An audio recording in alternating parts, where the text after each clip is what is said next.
మన గ్రామ పంచాయతీ ఎన్నికలు హోరాహోరీగా పోటీలు నడుస్తున్నాయి.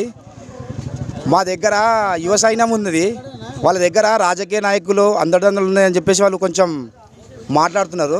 సరే, వాళ్ళ దగ్గర ఏమదంటే రాజకీయ నాయకులు, సర్పంచులు, ఎంపీటీసీలు, ఉప సర్పంచులు ఉన్నదేమో, కానీ మా దగ్గర యువగలం ఉన్నది. యువగలం ఏదైనా చేస్తుందని చెప్పేసి మాకు ఉన్నది.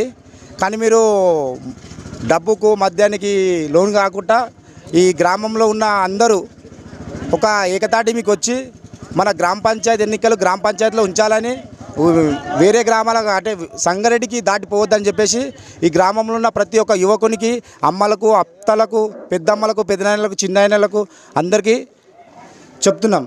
వాళ్ళ దగ్గర సర్పంచులు, ఉప సర్పంచులు, ఎంపీటీసీలు ఉండొచ్చు. మా దగ్గర ఎవరు లేరనుకోకు, మా దగ్గర యువగలం ఉంది. ఆ యువగలం తలుచుకుంటే ఏదైనా చేయగలుగుతుంది.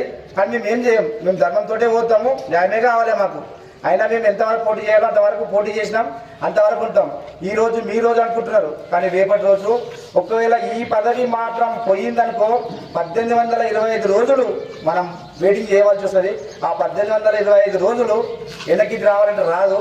అందుకే ఆలోచించుకొని గ్రామంలో ఉన్న ప్రతి ఒక్క యువకుడు, అమ్మలు, అక్కలు, పెద్దమ్మలు, పెద్దనాయనలు, చిన్నాయనలు, కాకలు, అత్తమ్మలు, మామలు, వదినలు, బడదలు, చిన్నాయనలు అందరూ గుర్తించి ఈరోజు మన సాయి కుమార్, బసవపురం సాయి కుమార్ యాదవ్ గారిని మంచి మెజారిటీతో వేసి మన కత్తెర గుర్తుకు వేసి గెలిపించాలని కోరుకుంటున్నాం.